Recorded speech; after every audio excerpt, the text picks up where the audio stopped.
আমাদের এই জোর ইজতেমা ছিল গত 29শে নভেম্বর এবং 1লা, 2রা, 3রা ডিসেম্বর আমাদের 5 দিনের জোর ছিল। এই জোর আমরা পূর্বেও করেছি।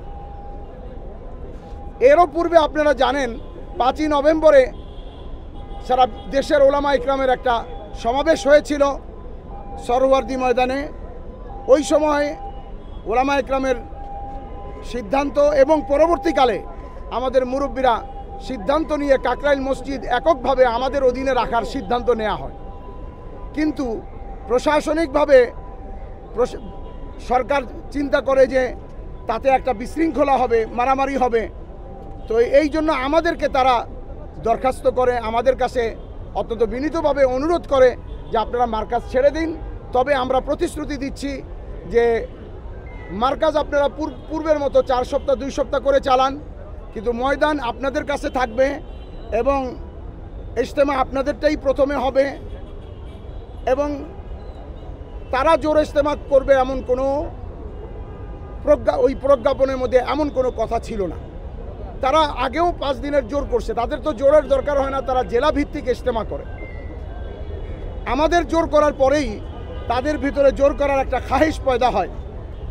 বেশ, আমাদের জোর, আমাদের ইজতেমার কাউন্টার একটা দিয়ে থাকে। তারা আমাদেরকে জানায় যে আমরাও জোর করব, কিন্তু আমরা প্রশাসনিকভাবে আমাদের কাছে প্রজ্ঞাপন ছিল, আছে যে মাঠ আমাদের কাছে থাকবে। 31শে জানুয়ারি, 1লা ও 2রা ফেব্রুয়ারি আমরা ইজতেমা করব এবং 4 ফেব্রুয়ারি বিকাল 3টায় মাঠ আমরা সরকারকে হস্তান্তর করব। সরকার তাদেরকে ইজতেমা করার সুযোগ দিবে এবং তাদের ইজতেমার পর মাঠ আবার আমাদের কাছে বুঝিয়ে দেওয়া হবে। এটার প্রজ্ঞাপন, গ্যাজেট এটা সরকার পাশ করছে।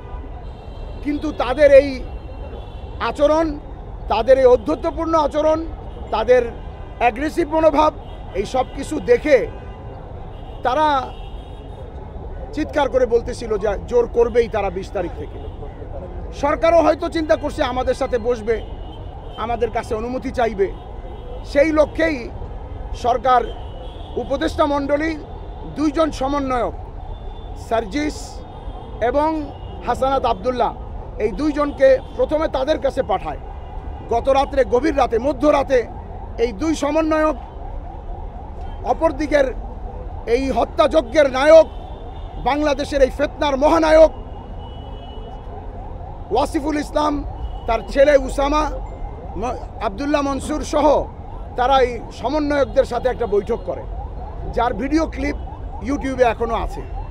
সেখানে সার্জিস এবং হাসানাত আবদুল্লাহ তাদেরকে আশ্বস্ত করে, প্রতিশ্রুতি দেয় যে আচ্ছা এটা হতে পারে, তো আপনারাও জোর করতে চাচ্ছেন, আমরা প্রতিপক্ষের সাথে আলোচনা করে আপনাদেরকে মাঠ নিয়ে দিব, তবে শর্ত হলো যে আপনারা জোর করে 20 তারিখ থেকে 5 দিনের জোর করে 25 তারিখ মাঠ আবার ফেরত দিয়ে দিবেন। এটা ভিডিও ক্লিপ ইউটিউবে এখনও আছে। তারা সম্মতি জানায় যে হ্যাঁ ঠিক আছে। এই ভিত্তিতে শেষ রাতে সার্জিস এবং হাসানাত আবদুল্লাহ উভয় কাকরাইল মসজিদে আসে। আমাদের মুরব্বীদের সাথে বসে তারা উপদেষ্টা মণ্ডলীর এই দরখাস্তটা পেশ করে আলোচনা করে। আমাদের মুরব্বীদের সাথে যখন আলোচনা চলছিল, আমরাও বুঝতে পারতেছিলাম যে যদি সরকার খুব বেশিভাবে অনুরোধ করে আমরা না করব না, দিয়ে দেব। এই আলোচনা চলছিল। ইতিমধ্যে টঙ্গীর ময়দান থেকে সংবাদ আসে যে তারা গেট ভাঙার চেষ্টা করতেছে। তখন সার্জিস এবং হাসানাত এই কাকরাইল মসজিদের ভিতরে বসা, তাদেরকে বলা হলো যে ভাই দেখো, তোমরা কার পক্ষ নিয়ে আসছো, কাদের পক্ষ থেকে কাদেরকে প্রতিশ্রুতি দিয়ে আসছো, তারা এই করতেছে। তখন সার্জিস এবং হাসানাত আবদুল্লাহ তাদেরকে ফোন দেয়, ফোন দিয়ে কথা বলে যে আপনারা যদি, এবং আজকে একটা মিটিং হচ্ছে, হওয়ার কথা ছিল 2 পক্ষের সাথেই, এবং এই মিটিংয়ের পরেই হয়তোবা সরকার আমাদের কাছ থেকে মাঠ নিয়ে তাদেরকে সুন্দর সুশৃঙ্খলভাবে বুঝিয়ে দিত। কিন্তু তারা যখন এটা করলো, সার্জিস এবং হাসানাতে কথা বলে দিল যে আপনারা যদি আইন শৃঙ্খলা ভঙ্গ করেন, আইন নিজের হাতে তুলে নেন, তাহলে আপনাদের সাথে আর আমরা নেই। একটু পরেই জানতে পারি, আমাদের মুরব্বীরা জানতে পারেন যে আমাদের সাথীদেরকে মাঠ ময়দানে ঢুকে শুধু মারা হচ্ছে তাই না, এভাবে কোনো কুকুরকে মারা হয় না, এভাবে কোনো পশুকে মারা হয় না, এইভাবে তারা মারছে। আমাদের মসজিদে এখন 4 তলায় আহতরা আসে, আমরা ঢাকা মেডিকেল থেকে এইমাত্র আসলাম। ঢাকা মেডিকেলে এখন 40 জনের মতো আহত রোগী খুব মুমূর্ষ অবস্থায় আসে। একজনের লাশ আপনারা থাকতে থাকতে হয়তো চলে আসবে, এবং আরও রোগী বাংলাদেশ হসপিটাল, উত্তরায়, টঙ্গী, আহসানুল্লাহ মাস্টার হসপিটালে, বিভিন্ন জায়গায় আমাদের শত শত আহত সাথী রয়ে গেছে। যখন হাসানাত আবদুল্লাহ এবং সার্জিস তারা এই কাণ্ড দেখলেন, দেখে তারাও হতভম্ব হয়ে গেলেন, কিংকর্তব্য বিমূঢ় হয়ে বললেন, এবং তারাও তাদের চোখেও পানি চলে আসলো। এটা কি করলো? আমরা কার পক্ষ নিয়ে আসলাম? কার কথা বলতে আসলাম? আমি আপনাদের নাম বলবো না, সরকারি পর্যায়ের লোক আমাদেরকে এই কথা পর্যন্ত বলছে, আপনারা এদের সাথে 6 বছর চলছেন কিভাবে? কিভাবে বরদাস্ত করছেন এদেরকে 6 বছর? এরা মাঠে ঢুকে এই হত্যাযজ্ঞ চালায়। এরপরে আমাদের সাথী মুরব্বীরা কাকরাইলে জড়ো হতে থাকে, আমাদের মশওয়ারা হয়, পরামর্শের পরে আমাদের কিছু সিদ্ধান্ত হয়। আমি সিদ্ধান্তগুলি শুধু আপনাদেরকে জানিয়ে দেব। আমাদের একটি সিদ্ধান্ত হয়, আজকে সন্ধ্যার মধ্যে যদি সাদিয়ানি বাহিনী তারা যদি তার মাঠ ছেড়ে না দেয়, তাহলে আমরা আগামীকালকে সারা বাংলাদেশ থেকে এবং ঢাকা শহরের 8 পয়েন্ট থেকে আমরা লং মার্চ পায়ে হেঁটে টঙ্গীর ময়দানে গিয়ে সমবেতভাবে জোহরের নামাজ আদায় করব। এবং আমাদের আরেকটি এই পরামর্শ থেকে দাবি উত্থাপিত হয়েছে যে তারা যদি মাঠ ছেড়েও দেয়, তাহলে আমরা লং মার্চ হয়তো বা করবো না।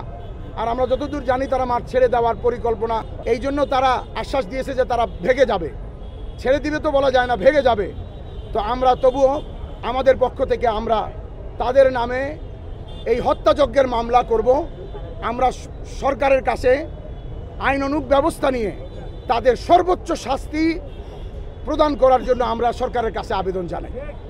তাদের মধ্যে সবচেয়ে বড় যিনি কলকবজা কাঠি নাড়েন, ওয়াসিফুল ইসলাম, তার ছেলে উসামা, আবদুল্লাহ মনসুর, আজিম উদ্দিন, জিয়া বিন কাসিম, মনির বিন ইউসুফ, আব্দুল মুক্তাদির, মুয়াজ বিন নূর, সফিউল্লাহ, হাজি মুনির, শামসুদ্দিন, আসিফ। আর মোট আমরা এখানে তাদের নাম যতটুকু 30 জনের মতো আমরা নাম আছে, যার মধ্যে 10 জন উল্লেখযোগ্য।